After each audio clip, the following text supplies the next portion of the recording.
Bonsoir. Alors, nous avons le plaisir ce soir d'accueillir Denis Vanier pour cette conférence en ligne. Je vais l'introduire très rapidement.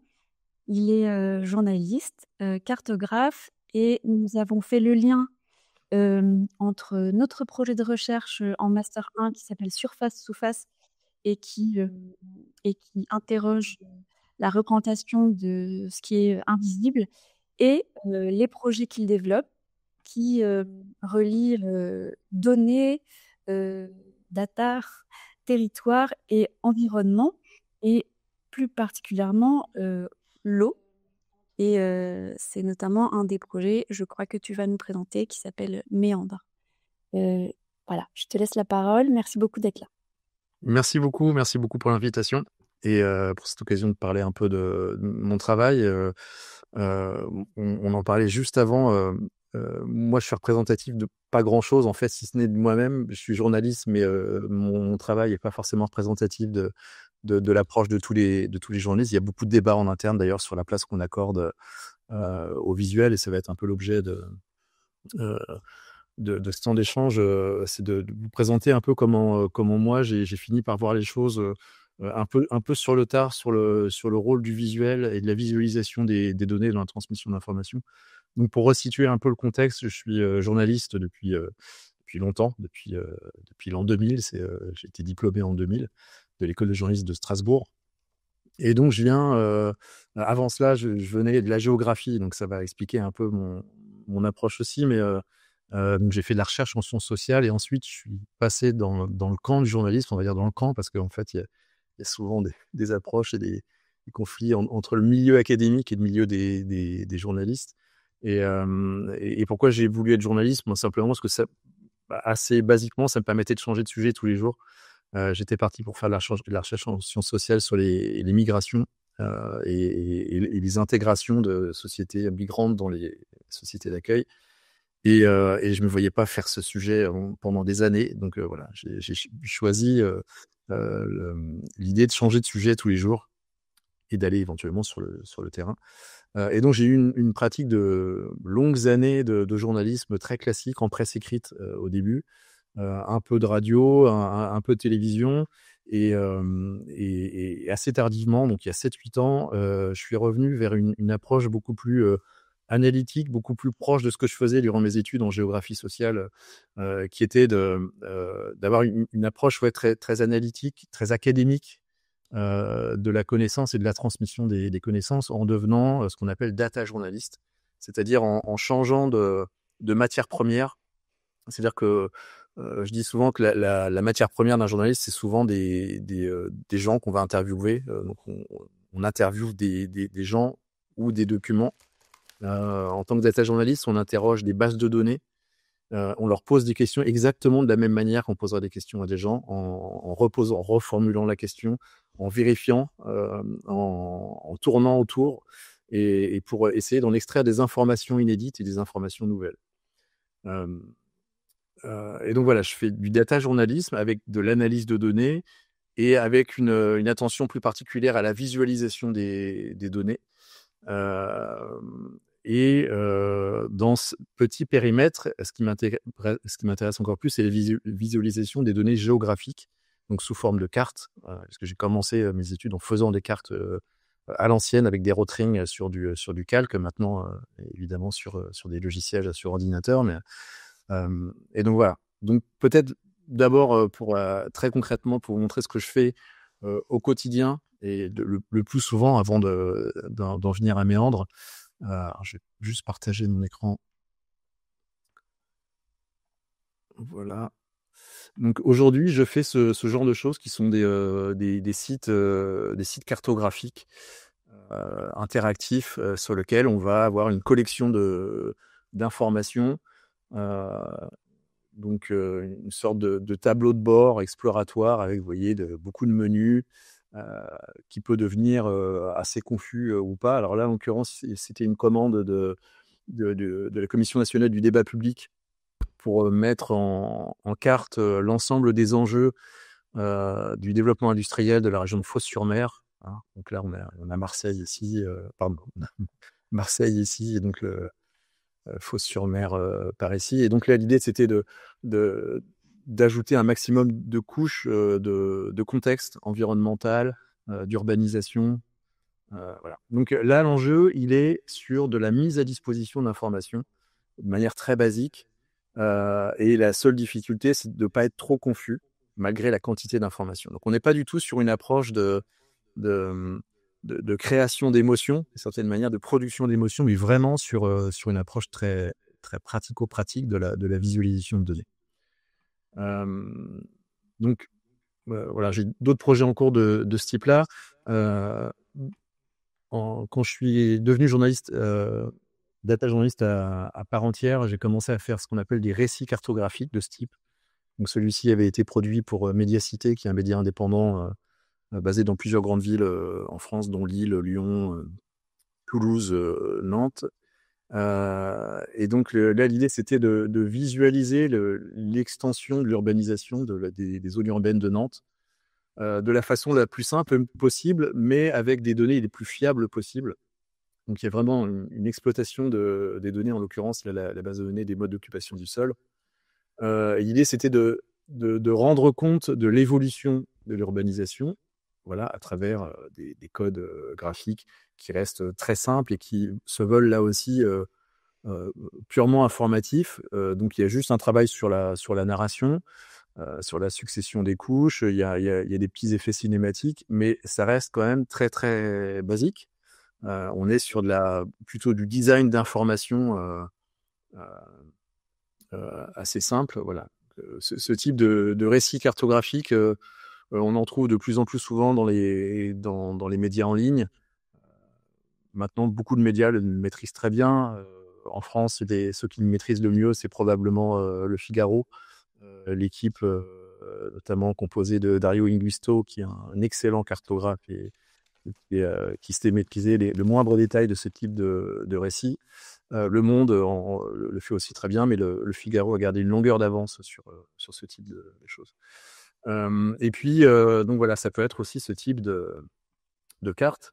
Alors là, justement, ça me permet d'aborder un autre aspect, enfin une autre de mes préoccupations, qui est celle au-delà de la transmission d'informations. Donc là, on a en l'occurrence la question des risques de pollution dans un bassin industriel qui est près de chez moi, à Saint-Nazaire, avec l'ensemble des établissements industriels classés Seveso.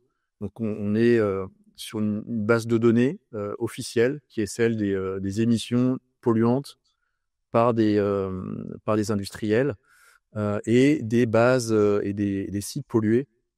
Donc ce qu'on appelle la base BASIAS, qui référence l'ensemble des sites où ont eu lieu des pollutions ou d'anciens lieux d'activité d'industrie polluante, parfois même seulement un garage automobile. On suppose qu'il y a des huiles à cet endroit-là, donc on va les référencer sur cette base. Donc là, il n'y avait pas de gros enjeux de traitement de données. Et en fait, au-delà du codage de l'application, parce que c'est quand même une carte interactive, donc il y a un peu de code JavaScript et HTML derrière, mais sur cette carte, j'ai passé beaucoup plus de temps sur la visualisation des points. Autant la géolocalisation des industries est exacte, en fait, c'est celle qui est produite par les bases de données. Autant, vous voyez le petit halo qu'il y a ici sur chacun des points, c'est purement de la mise en scène qui permet d'apporter une mise en contexte.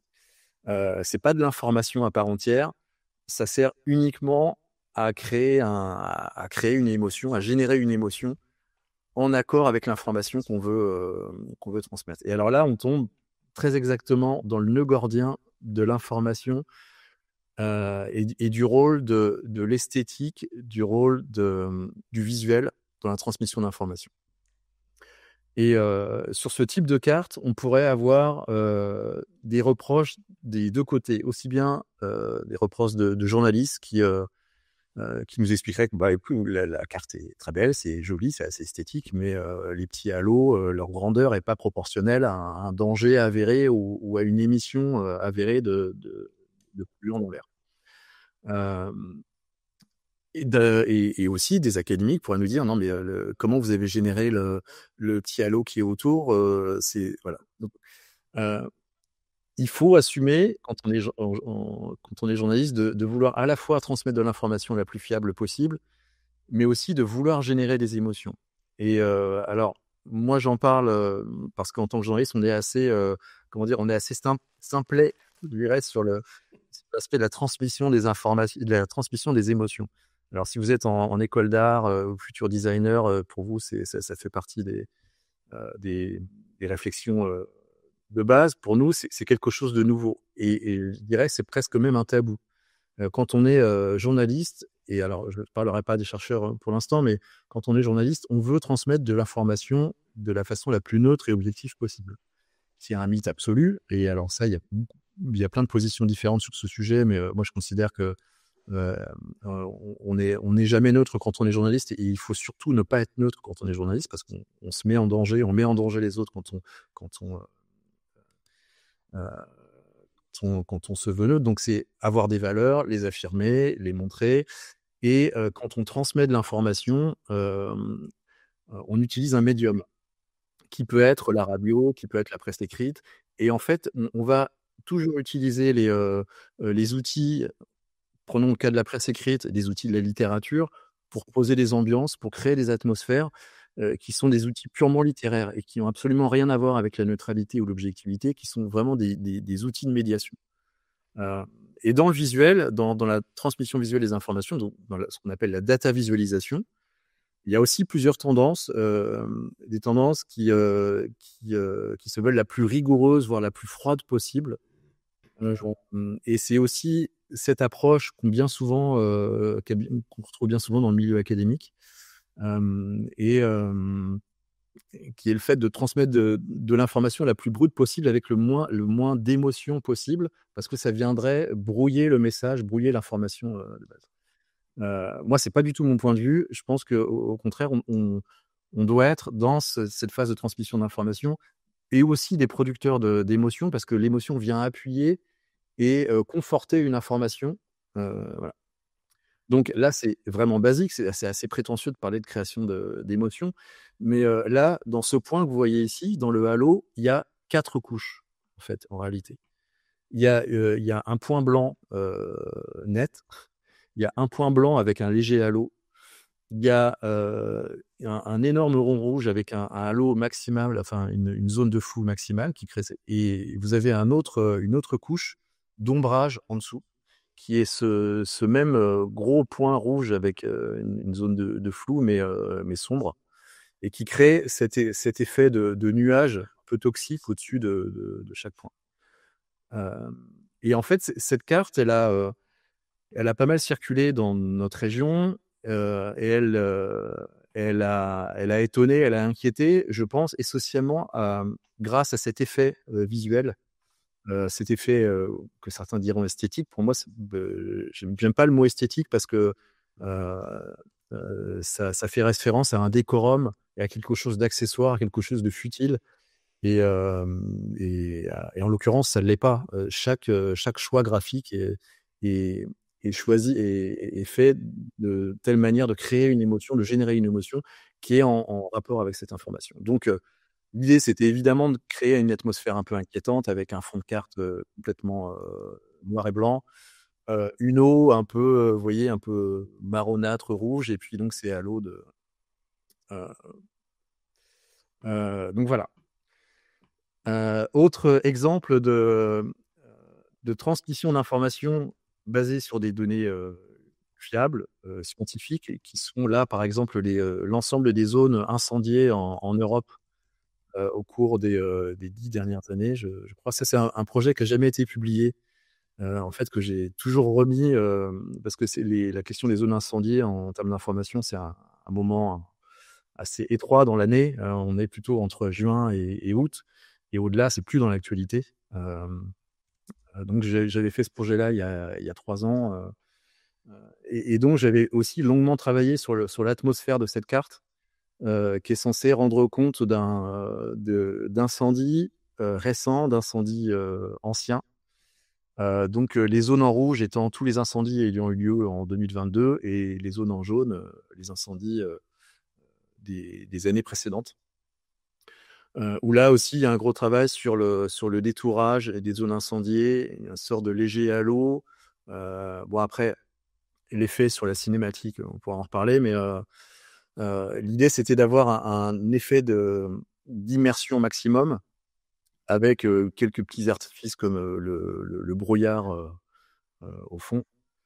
Voilà. Et là aussi, on est sur des données fiables, mais avec un travail en termes de temps de travail beaucoup plus important sur la scénographie, sur la mise en scène de ces. Un autre exemple, avant de revenir aux rivières, continuer à parler de feu. Donc là, on est sur techniquement, c'est une carte. Vous voyez, je peux la manipuler. C'est un globe terrestre en fait. Sur lequel est posée une vidéo. En fait, c'est un fichier vidéo MP4 qui est râpé sur ce globe, qui tourne en boucle, et donc qui représente les incendies détectés depuis les satellites, ici en Amazonie, en l'espace de 15 jours, 3 semaines, je ne sais plus exactement, je crois que c'est 3 semaines. Je vous passerai la liste des étapes de traitement de ces données, mais en fait, c'est des fichiers de données satellites, fichiers bruts, massifs, image par image, avec plusieurs fichiers par jour qui détectent les incendies, avec derrière une simulation de diffusion des fumées en fonction des courants atmosphériques. Donc, techniquement, c'est extrêmement dur à faire. Mais l'idée, c'est que ça se voit le moins possible. Donc ça, c'est aussi une des règles que je me suis fixé dans mon travail, c'est toujours travailler des données d'origine, des données massives. Ça peut prendre beaucoup de temps à traiter, mais il faut, si possible, que ça ne se voit pas, quoi. Et en gros, qu'on ne voit que l'émotion générée par le message transmis par. Donc ici, clairement, c'est de montrer que l'Amazonie brûle, et en l'occurrence, l'Amazonie brûlé au moment, alors que je dise pas de bêtises, je crois que c'était au moment de la fin du mandat de Bolsonaro, au début, voilà. Et où en fait il y a eu une ruée vers l'Amazonie brésilienne pour déforester un maximum avant que ça devienne interdit. Donc voilà, là très peu d'informations lisibles. La seule chose qu'on voit, c'est ce film-là d'une planète qui brûle, quoi. Autre exemple, dernier exemple avant d'en venir aux rivières, sur ce côté des données très fiables et puis finalement un rendu visuel un peu simpliste et qui ne renvoie que certains diront que de l'esthétique, mais voilà. Ici, c'est la représentation du centre d'équilibre de différents types de populations dans l'aire urbaine de Paris. On appelle des barycentres. En gros, on prend l'ensemble par exemple, des cadres qui vivent dans la région parisienne, et en fait, on les compte par quartier. Et ensuite, imaginez qu'on ait une grande assiette comme ça, et qu'en fonction de la position des personnes, on doive mettre le doigt sous l'assiette pour trouver le centre d'équilibre, ce qu'on appelle le barycentre. Et là, par exemple, on a le barycentre des cadres qui se trouve ici, ce qui veut dire qu'en fait, les cadres dans la région parisienne se trouvent plutôt dans ce coin-là. En rouge, ici, on a le barycentre des ouvriers, ce qui signifie qu'en gros, les ouvriers se situent plutôt dans cette zone-là. Et ici, le barycentre de la population totale. Donc voilà, en préambule sur le travail que je mène et comment j'essaie d'intégrer tout doucement et de façon, là encore une fois, simpliste, comment j'essaie d'intégrer des codes visuels qui peuvent générer une émotion, qui viennent appuyer l'information, qui viennent porter l'information. À côté de ça, à côté de mon travail de journaliste, j'ai commencé à travailler des données qui, là aussi, sont des données assez massives, assez complexes à traiter, qui sont des données d'altimétrie et qui permettent de générer ce genre de visuel. Donc, ce que vous voyez là, c'est pas de la fumée de gitane, parce que beaucoup de gens m'ont dit, enfin, en tout cas, ceux qui ont de la génération des pubs gitanes, on voyait un peu ce halo de ce filet de fumée. Ici, c'est un fleuve, en l'occurrence, c'est la Loire. Et donc là, on est sur le cours de l'Eure. Je ne sais pas si vous voyez ma souris, on est sur le cours principal de la Loire ici. Et tout ce qu'on voit autour, Ces petits halos, en fait, c'est des cours anciens de la Loire. Et les données d'altimétrie permettent au centimètre près d'identifier les variations de niveau autour du fleuve principal. Et ces variations d'altimétrie, elles sont bien souvent masquées par des forêts, et elles sont parfois invisibles à l'œil nu. Elles existent, elles sont sur le terrain. Et pour les révéler, en fait, on a besoin de données beaucoup plus précises, qui sont des données satellites ou des données prises par avion, mais avec une technologie qu'on appelle le lidar, en fait, qui envoie une onde au sol, et en fonction du temps de répercussion vers l'avion, vers le capteur de l'avion, on détermine, on en déduit la hauteur exacte. Et en fait, cette technologie, elle est très précise.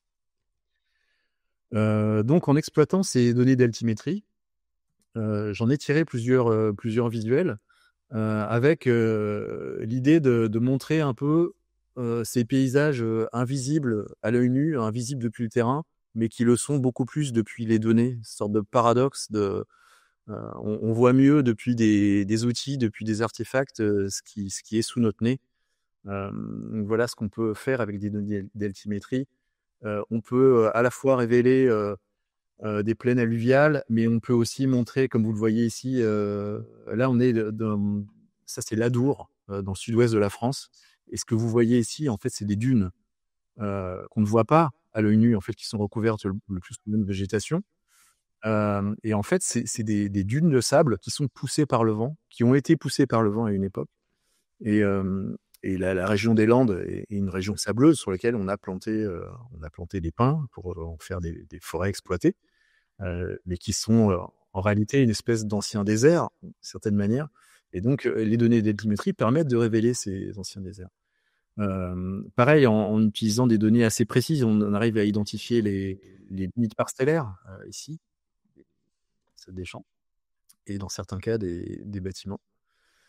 On peut utiliser ces données pour révéler aussi des parcours sinueux dans des bassins. Alors là, on est dans le bassin d'Arcachon, qui est un des dessins les plus jolis, je trouve, de, de bassin, où on voit, un autre exemple. Ici, on a ce qu'on appelle l'île aux oiseaux, qui est une partie émergée dans le bassin d'Arcachon.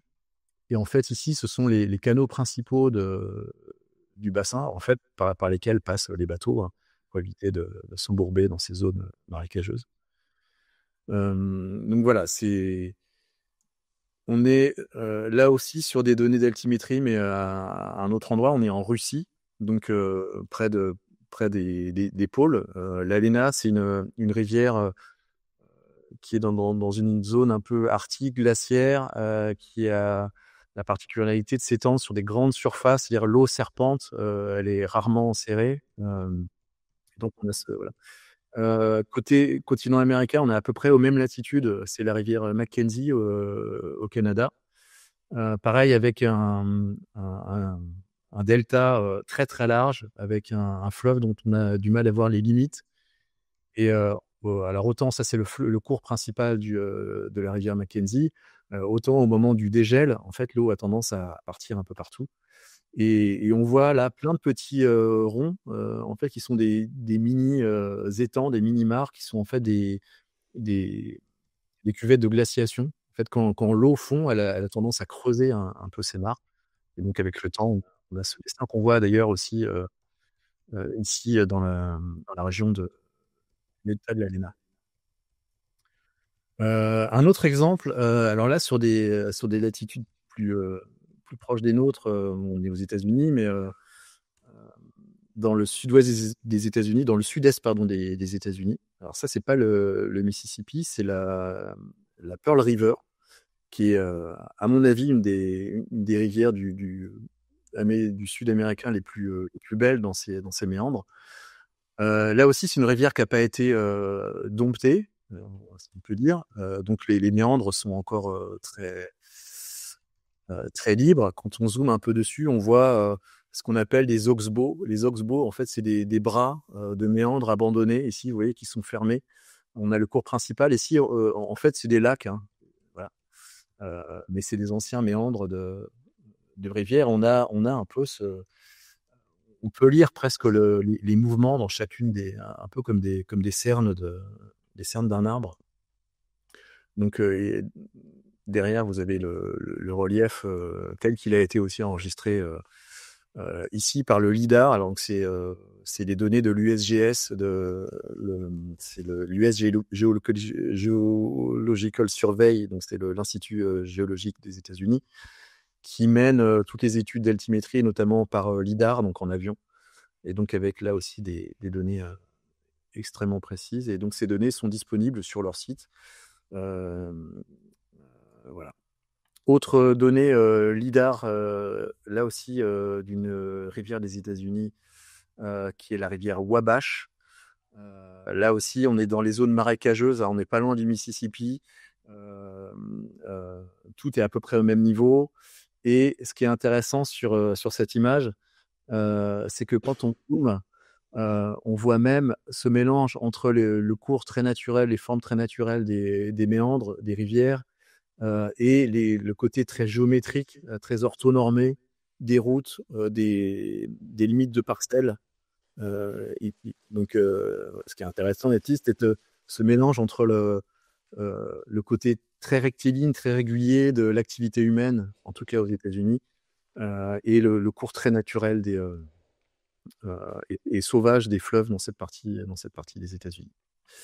Alors, juste pour revenir un peu sur mes premières expériences avec ce type de données, moi j'ai vu tout de suite une sorte de parallèle avec les radiographies. Vous savez, quand on fait une radio chez le médecin, elle sert en général à voir ce qu'on ne peut pas voir, ou ce que le médecin ne peut pas voir de visu quand il nous regarde. Et en fait, les données d'altimétrie et les données LIDAR permettent de voir le paysage d'un œil neuf et de voir l'imperceptible.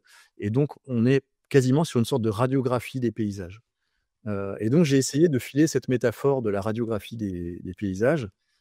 Et mon premier réflexe, je vais juste revenir pour vous montrer. Hop. Mon premier réflexe a été de tirer sur transparent certaines de ces images. Donc, voilà. Et mon premier réflexe a été de faire du cyanotype.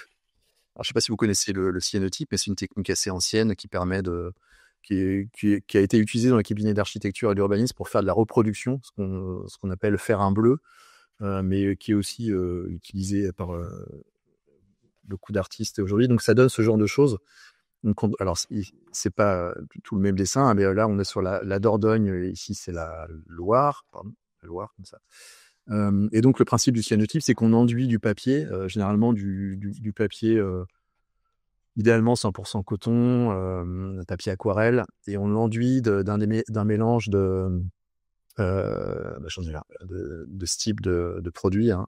Ça se trouve partout maintenant. C'est du ferricyanure de potassium mélangé à du citrate d'ammonium ferrique. Voilà. Et donc, ce mélange particulier a la propriété de réagir à l'exposition à la lumière. Et donc, quand on l'expose à la lumière, ça se cristallise sous forme de petits cristaux bleus qui restent. Et la partie qui n'est pas exposée part à l'eau de lavage. Donc, je vous avoue, j'ai passé pas mal de temps, mais vraiment pour mon plaisir personnel, à passer de ça à ça. Alors, si certains d'entre vous ont déjà fait du cyanotype, vous savez que il y a une gestion des contrastes qui est quand même assez complexe avec le cyanotype. Et on est obligé de faire ce genre de choses qui sont des tables de passage d'un nuancier pour. Alors ça, en général, là, ce que vous avez, c'est un nuancier parfait sous forme de transparent. Et en fait, pour obtenir un nuancier en cyanotype idéal, on est obligé de foncer les contrastes. Donc, ça demande beaucoup de réglages, et donc voilà. Donc j'ai commencé par faire ce genre de choses. Et j'en ai encore beaucoup, mais j'ai été assez déçu par la mauvaise gestion par le cyanotype des contrastes. Il y a assez peu de nuances. Or, ce genre de choses, ça fonctionne très bien quand on voit toutes les nuances. Donc en fait, j'ai fini par faire des impressions des impressions sur papier fine art sur lequel on voit davantage en gardant ce principe du cyanotype, donc avec le même bleu, ce qui explique que ces impressions qui sont c'est du jet d'encre, hein, on soit resté sur la même thématique, parce que je voulais garder ce parallèle de la radiographie et voilà, parce qu'on est sur un peu le même message. Donc l'idée dans les choix graphiques là, c'était de dire on va regarder les paysages, on va regarder les rivières d'un œil neuf en les radiographiant, un peu comme on radiographerait notre corps pour en détecter un peu l'histoire, quoi, pour en lire l'histoire. Donc voilà. Et maintenant, pour vous parler un peu de la manière dont on procède pour faire ce genre de choses. Alors peut-être juste avant de... non, je vais y revenir après. Je reviens à ma présentation et je vais vous parler maintenant de quelques outils utilisés pour faire... Hop, je partage cet écran. Alors quand on veut trouver des données d'altimétrie, on doit utiliser des services qui sont assez complexes à manier, avec des fichiers qui sont souvent très nombreux, qu'il faut télécharger, qui sont assez lourds, qu'il faut traiter.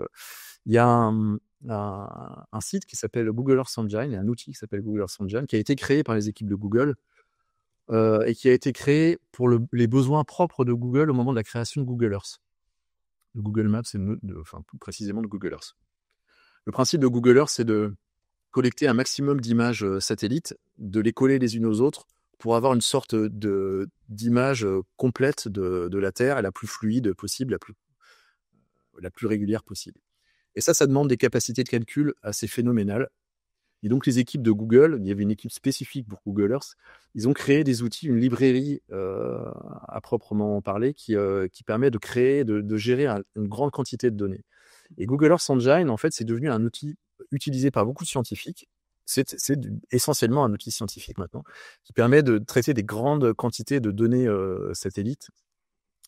Et donc, il y a des téras, des pétaoctets de données satellites. L'ensemble des données satellites collectées par Landsat, donc par la NASA, tous les satellites du programme Copernicus, donc les satellites Sentinel, sont référencés dans la base de données de Google Earth Engine. Donc, le côté code, le côté utilisateur de Google Earth Engine, c'est ça.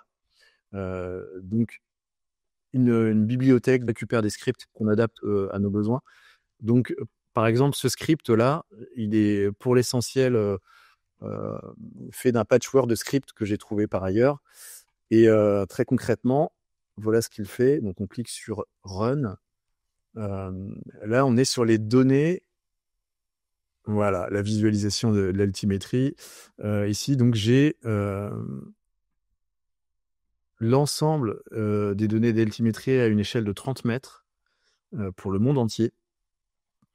Et là, c'est particulièrement intéressant pour l'étape exploratoire. C'est-à-dire que on pose une question, comme je vous l'expliquais tout à l'heure, mon travail de data journaliste. En fait, je pose une question. En gros, là, la question, elle est simplissime. C'est à quoi ressemble le paysage situé entre 0 et 30 mètres du niveau de la mer.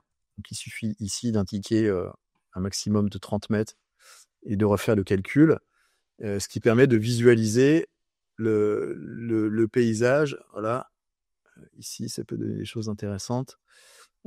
Et comme ça, d'explorer l'ensemble de la surface de la Terre. Et donc, j'ai fait ça pour ma part pendant quelques semaines, et notamment pendant les vacances, pour explorer un peu ce qui se passait aux quatre coins du monde à différentes échelles. Et c'est de ça que j'ai tiré les premières radiographies. Et donc, pour vous redonner quelques exemples, hop, je vais revenir en arrière à l'échelle de la France. Donc là, on est sur un script qui exploite les données de l'IGN, donc uniquement sur la France. Et donc, quand on le met en route, on a ici une visualisation hop, le plus sombre étant l'altimétrie, l'altitude la plus basse, et le blanc étant les plus hautes. Et donc, on peut gérer ça assez finement. On peut d'ailleurs aussi changer le type de visualisation. On va mettre négatif ici, simplement pour vous montrer que c'est relativement facile à modifier, à gérer. Donc, on a ici une couche d'ombrage, de visualisation, un peu un semblant de 3D, qui est en fait de la fausse 3D, qui est 2,5D plutôt, du relief. Hop, je vais désactiver celle-ci. Et une couche donc de visualisation de l'altimétrie. Et donc ça permet de détecter un peu des cours anciens, des méandres anciens. Alors en France, on n'est pas très gâté, parce que hormis la Loire, on a assez peu de méandres anciens. Mais je voudrais juste vous montrer un petit exemple là, en désactivant tout ça. On va se mettre en image satellite. Alors là, on va aller du côté de la Seine. Donc les méandres de la Seine qui sont aujourd'hui contenus, enserrés, pour des raisons de sécurité. On évite que la Seine continue de pousser ses méandres.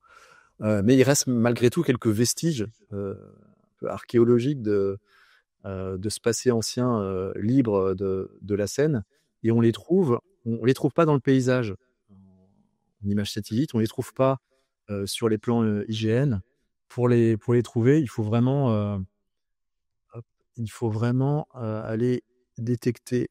Alors déjà, on peut afficher le relief pour commencer à trouver des choses. Et quand on... Hop. Alors, je vais pas être sur les bonnes altimétries. Voilà.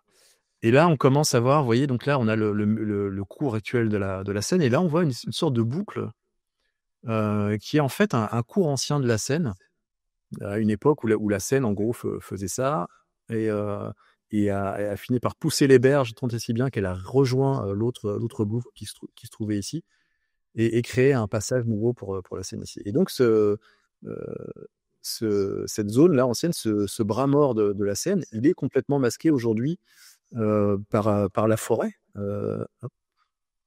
Excusez-moi. Quand on regarde l'image satellite, en fait, ce bras mort, il est complètement masqué par la végétation, en l'occurrence par la forêt de Bretonne, ici.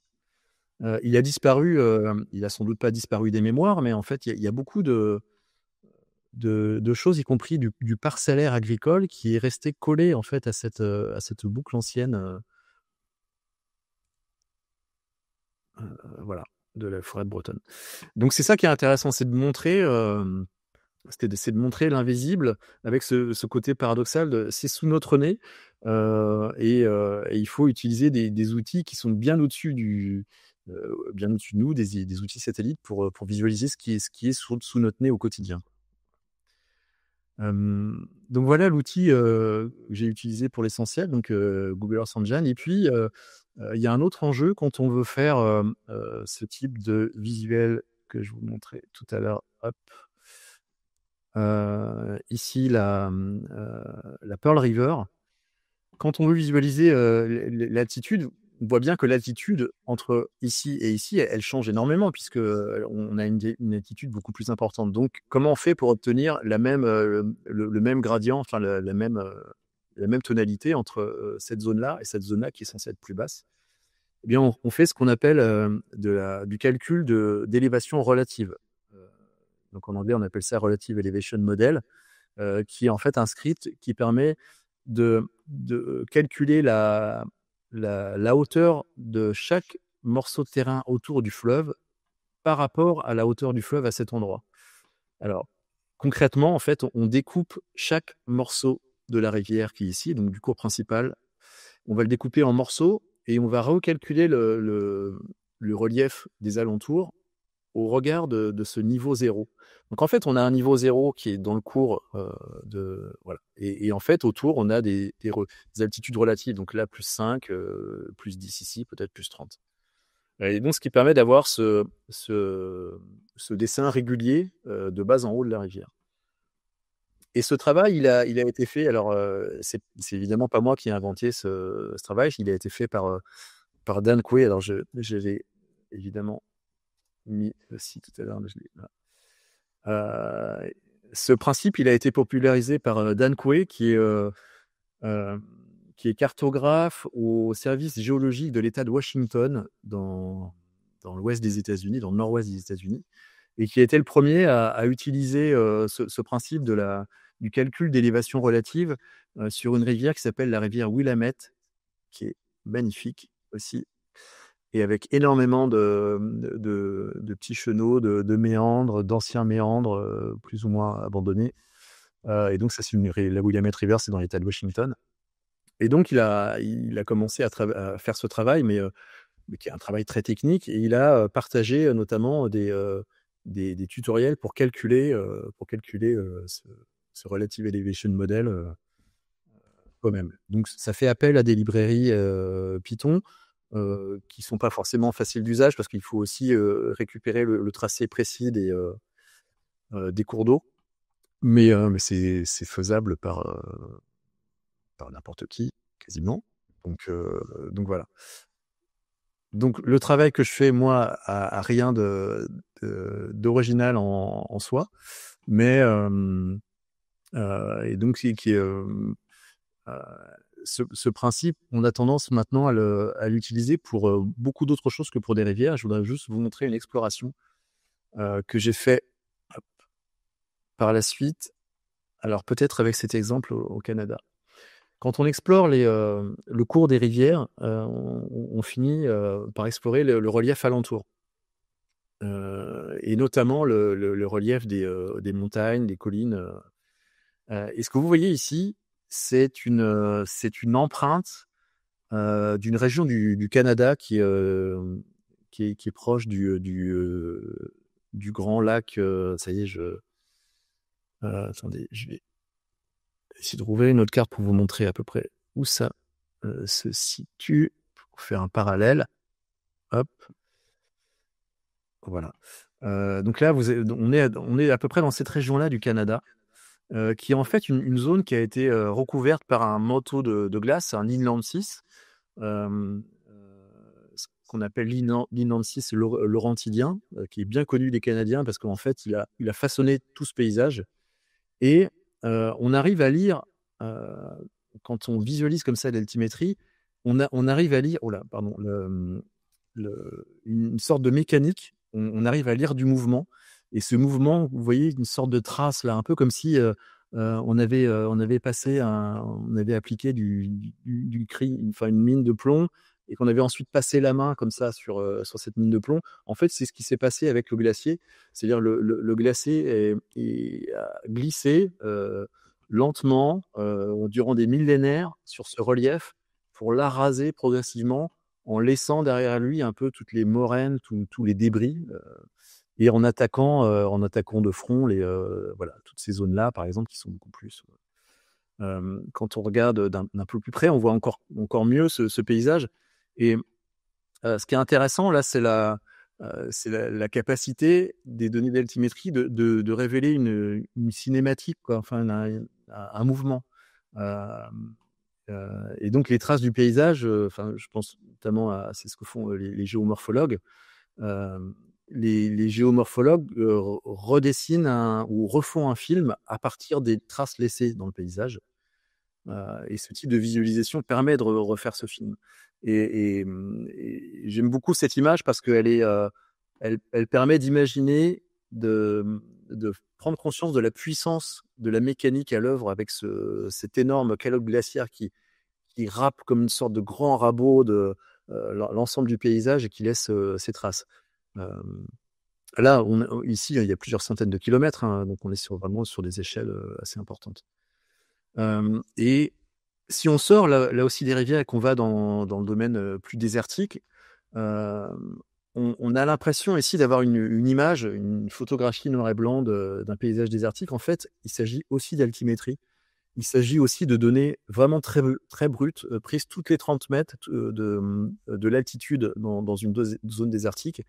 Là, on est dans la région d'Oman. Et donc, c'est une des images que j'ai récupérées de Google Earth Engine, la plateforme que je vous montrais tout à l'heure. Non, pardon, là, on est dans le désert du Sinaï. Là, on est dans la région d'Oman avec des dunes beaucoup plus petites et on voit, on peut presque sentir le vent, on peut presque visualiser le vent ici dans ces reliefs. Et parfois, se mélange la, le mouvement du vent qui crée ces reliefs de dunes, le mouvement de l'eau qui crée ces méandres. Là, on est dans la région de Tombouctou, hein, c'est le fleuve Niger qui passe ici. Et donc, deux types de mouvements complètement différents, le mouvement du vent, le mouvement de l'eau, qui créent ces paysages assez incroyables. Et donc ça, c'est un autre volet du projet que j'ai mené en exploitant ces données satellites, c'est la radiographie des déserts.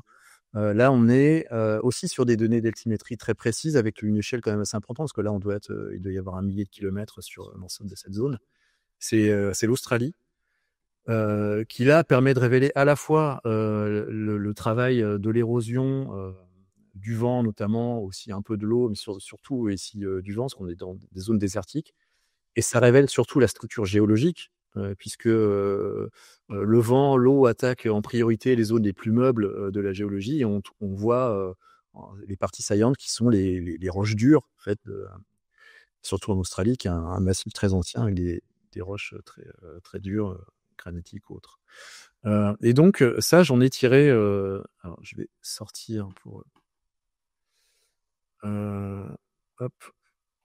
J'en ai tiré un autre projet qui n'a pas marché du tout, contrairement à ces images que je vends régulièrement en boutique ou sur mon site, qui plaisent. Celles-ci n'ont pas fonctionné. C'est pourtant mes préférées. C'est aussi des visualisations du désert.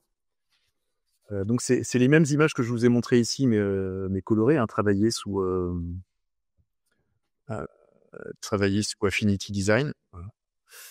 Et donc, c'est une série de radiographies du désert de plusieurs parties du monde. Voilà. La plupart du temps du Sahara. Là, on est sur un paysage que vous connaissez peut-être, que vous avez peut-être déjà vu, qui s'appelle la structure de Richat, qui a posé question à beaucoup de géologues longtemps. On a cru à une sorte de paysage extraterrestre. En réalité, il s'agit d'une zone géologique qui s'est affaissée au fil du temps et qui a été travaillée de façon différentielle par le. En fait, c'est un affaissement, c'est une espèce de poche de magma qui s'est creusée et le paysage s'est affaissé, et donc qui a créé ce paysage de. Donc voilà le type de choses qu'on peut faire et ça donc c'est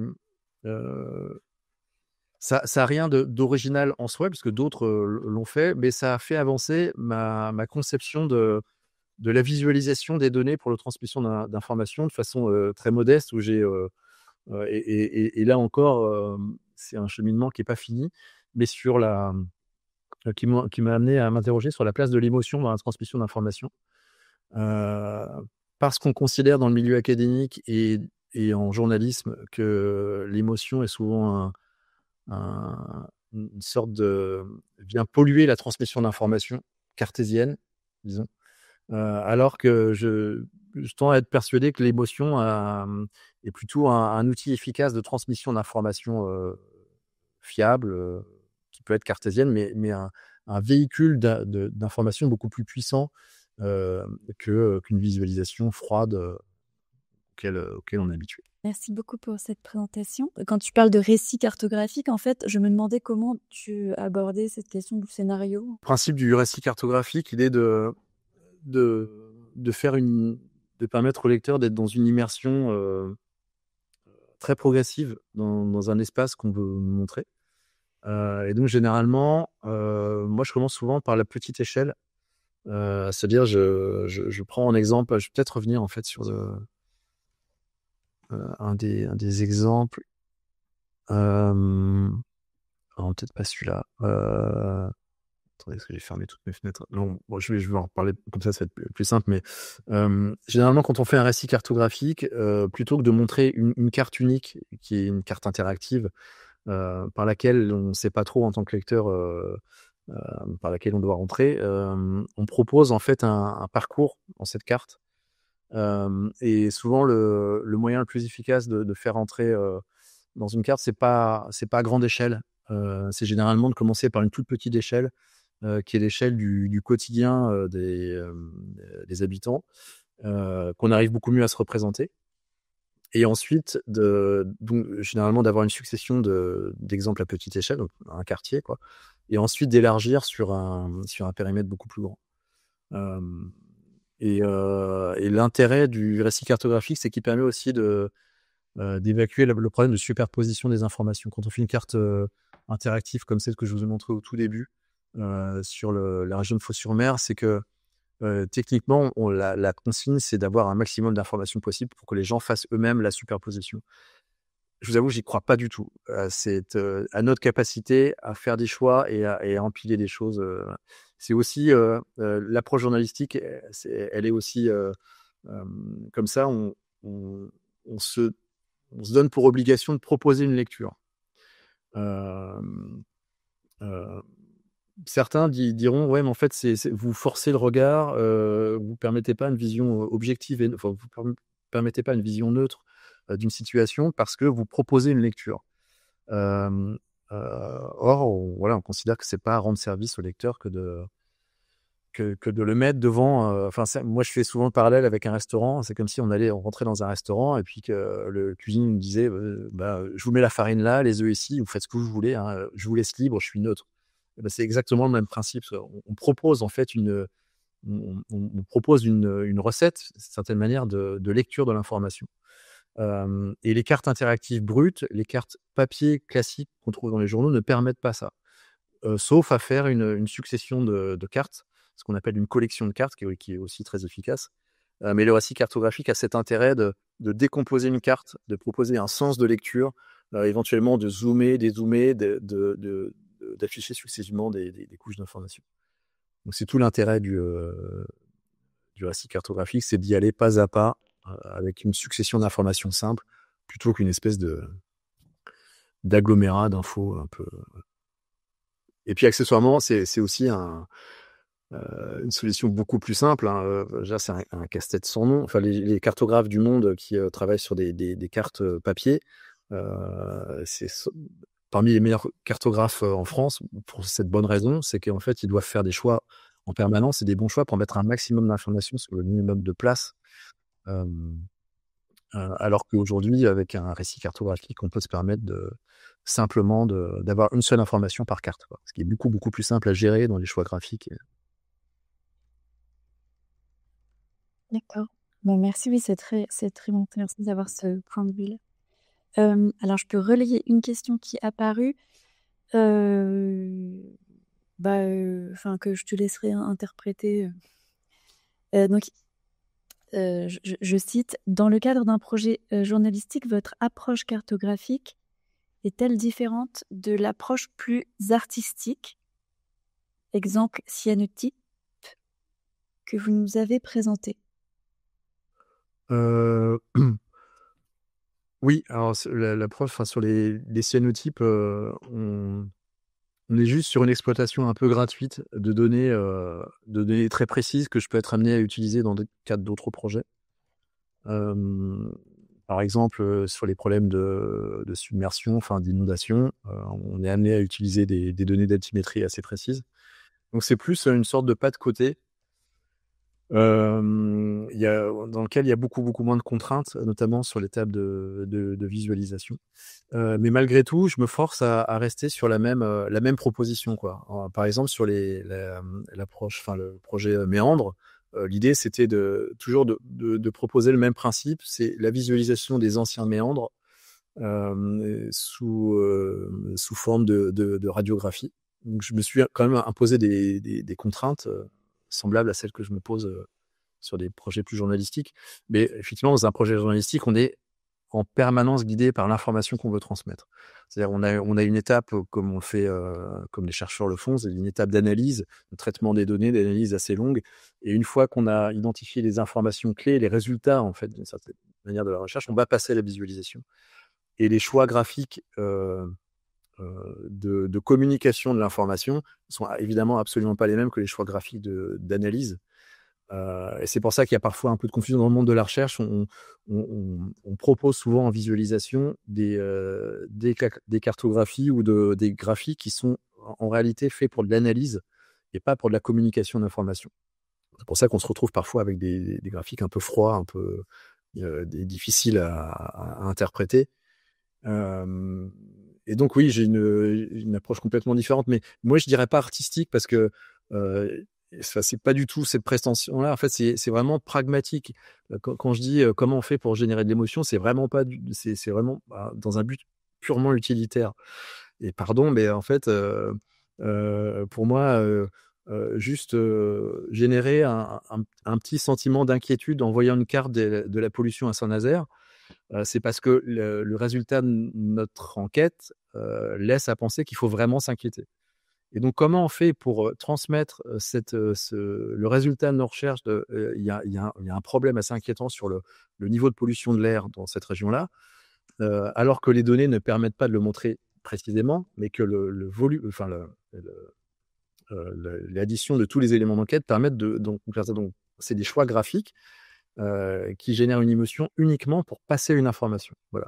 Donc, moi, je parle pas d'artistique. Enfin, je fais pas d'art, quoi. Je suis pas artiste du tout. J'ai pas de, voilà. J'ai pas d'intention particulière. Ma base encore une fois, ma matière première, c'est de la donnée froide, brute, dont j'essaie d'extraire une information et de transmettre l'information la plus efficace possible, quoi.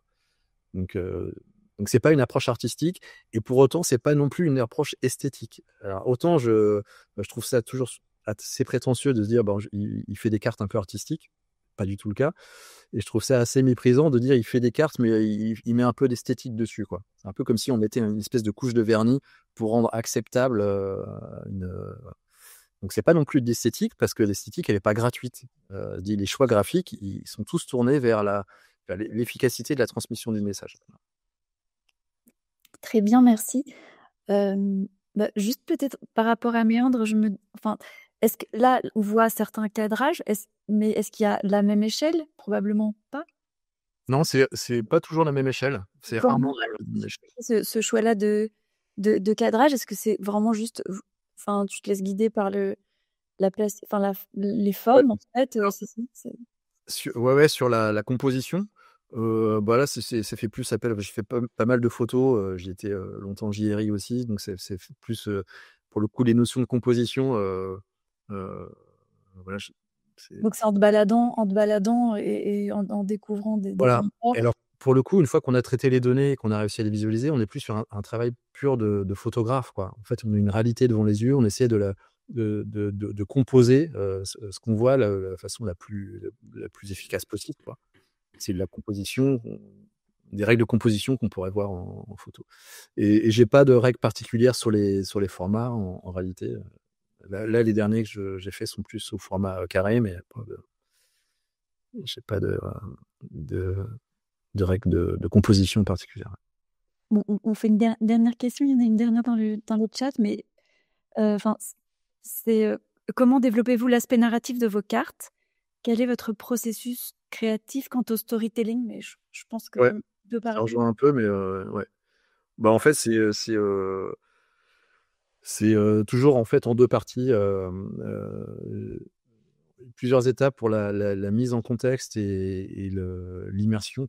En gros, comment je fais pour que le lecteur puisse s'immerger dans l'espace que je vais lui décrire. Alors, un exemple que je ne vous ai pas montré, mais c'est sur l'artificialisation du littoral, où j'ai passé pas mal de temps à me demander comment j'allais faire pour introduire le sujet. Donc, pour poser le décor. Et ça, pour le coup, c'est une approche assez journalistique. Dans la structure d'un article, vous avez souvent une attaque, ce qu'on appelle une attaque, qui permet de poser un décor, de poser une ambiance. Et voilà, quand on fait de la presse écrite, on a souvent les premières lignes servent à ça, à poser un décor, à poser une atmosphère qui permet simplement d'aider le lecteur à s'immerger dans l'ambiance de l'univers qu'on va lui décrire. Et donc, il y a généralement 2-3 slides qui permettent de faire l'immersion. Par exemple, sur le littoral, en fait, on a pris J'ai pris une vue satellite avec un mouvement légèrement cinématique où on s'élève, on voit un peu la mer, ensuite on se retourne vers le littoral. Et ça, c'est en 3 étapes. Et ça permet de tout de suite d'être dans l'ambiance maritime, quoi. Voilà. Et ensuite, on passe à une approche beaucoup plus décomposée de succession d'informations qui permettent de comprendre une information complexe.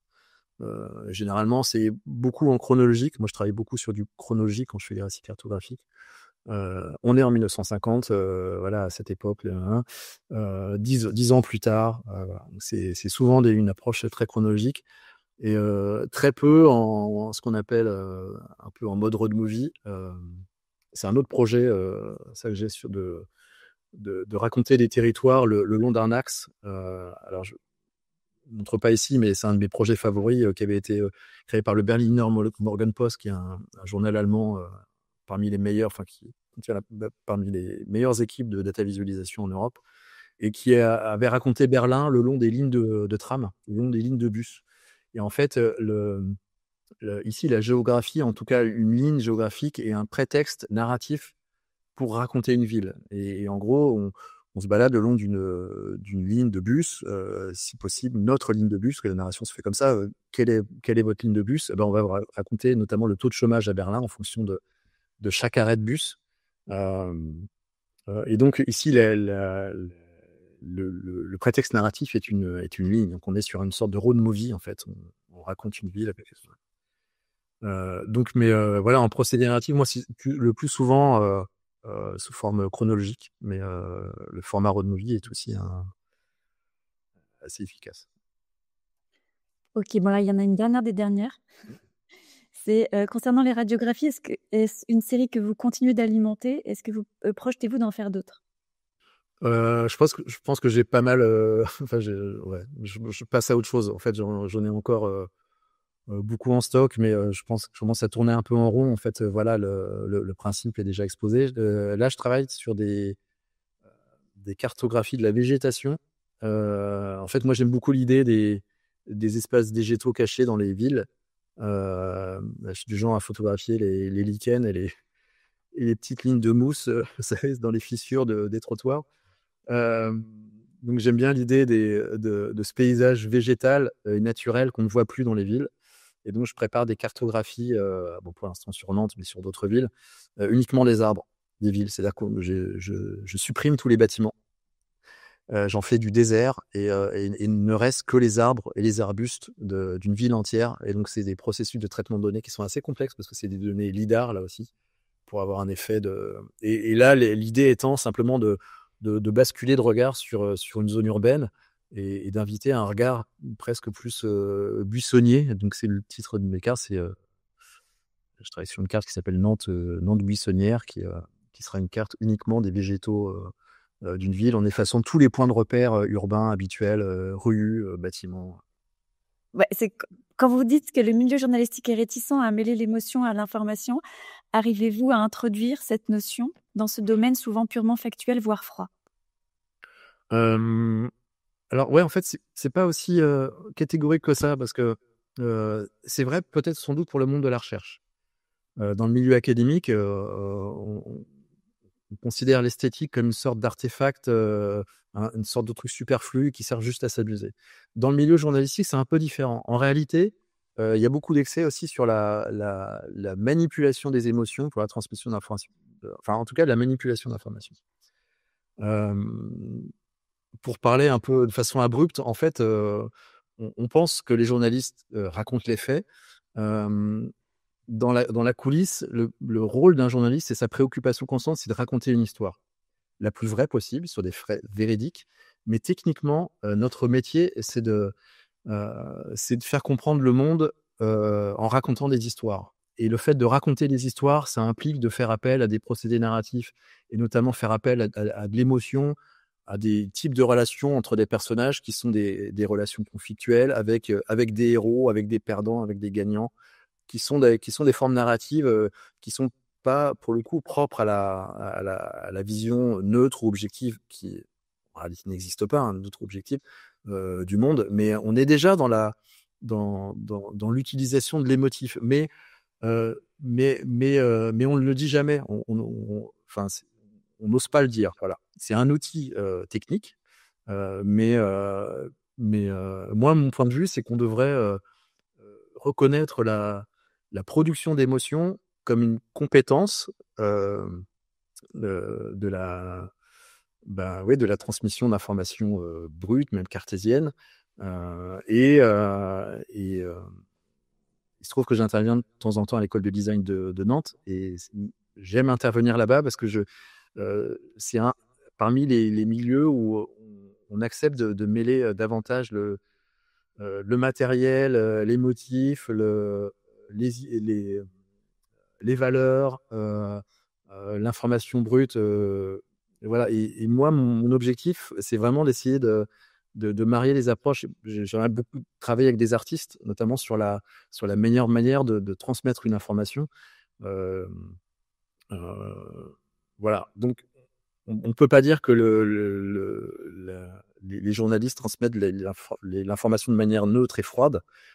Leur métier, c'est de raconter des histoires. Donc, en soi, ils génèrent aussi ils produisent de l'émotion. Mais mais pas de manière réfléchie, à mon avis, et à mon goût, pas de manière assez théorisée, je dirais. Voilà.